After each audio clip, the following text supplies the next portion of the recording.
Did you know that one of the aspects of being a human being that gets in the way of our personal growth is something that we call resistance to change?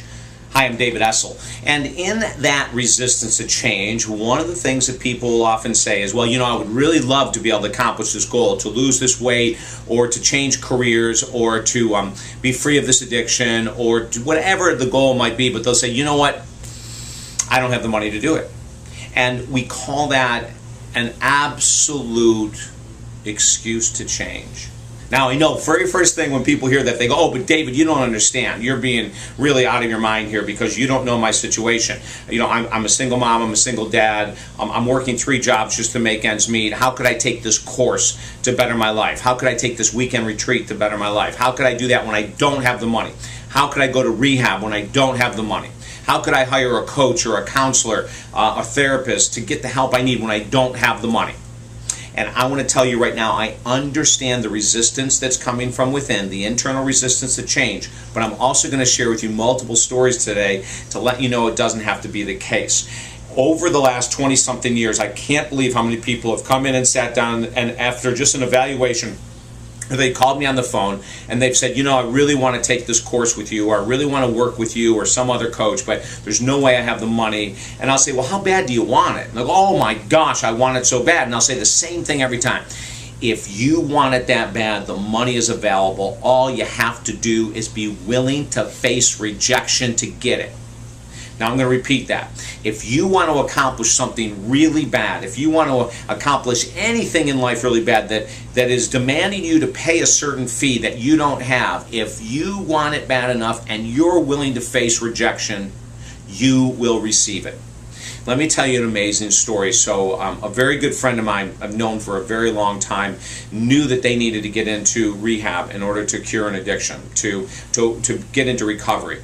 And they looked at all these different programs around the country, and they looked at their bank account and they had nothing. They had zero money in the bank account. So they came in and sat down and said, listen, I really need to do this. I know it's for my mental health, spiritual health, physical health. I know down the road that this is going to be an incredible thing for me in my life, but I'm afraid to do it. I'm afraid to get clean. But the number one thing that's blocking me is I don't have money. And people have been telling me to go to 12-step meetings and that's all I need to do. But what this person said is, I know I need more. Can you help me out? And I said, well, what do you mean, can I help you out? And they said, well, can you help me raise money? And I said, no, that's not something I do. But I said, if you want it bad enough, I know that you can get the money. I know you can raise the money.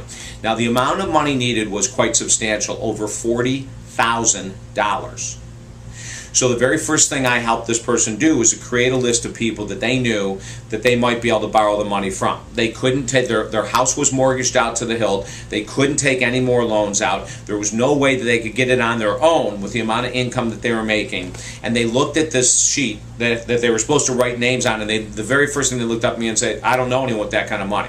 So I said, I know that's called resistance. It's an excuse, but let's go ahead and keep doing the work.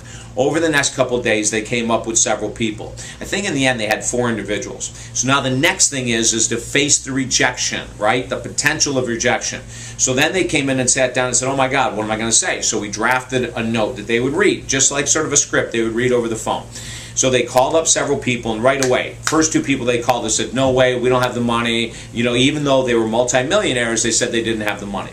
So then the next thing, I said, well, let's sculpt an email, and then that'll allow someone to sit and think about it. So they had 2 more people left on the list. Sculpted an email, set it out.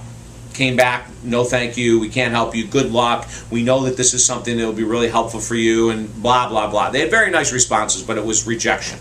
Now imagine this person sitting there, and they had 7 days to raise the money because the center that they had signed up for said you have to pay the full amount in advance, which all really good recovery centers, by the way, do it that way. Because they know that one of the things that the addict or the alcoholic will try to do is they'll try to start the program and stop it and then say, well, I only went through 2 weeks of it, I don't owe you the rest. That's the classic addiction response.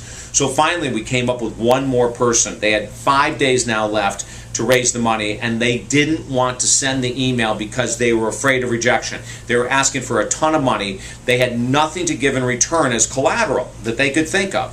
So the very next thing we did is we sent out this email, and the email said, This is what I'll offer you in return. I'll offer you payments beginning when I get out. I'll offer you this amount of interest back. So they sent it and they waited. They waited 2 days. There was about 2 days left before they were supposed to go into the center, and they were an absolute nervous wreck. Well, on so those 2 days later, they finally get an email response, and the person said yes. And the reason they said yes is that they were offered a payment plan in return. They said, you don't have to pay me this much interest. That's way too much interest. You can pay this amount. Well, I can tell you that was a number of years ago, and that person went through recovery. They came out. They're doing phenomenal. They've paid back the money. It took about 4 or 5 years to pay back the money. They've paid back the money, and they are a classic example that if you want something bad enough, the money is available, but you have to face rejection.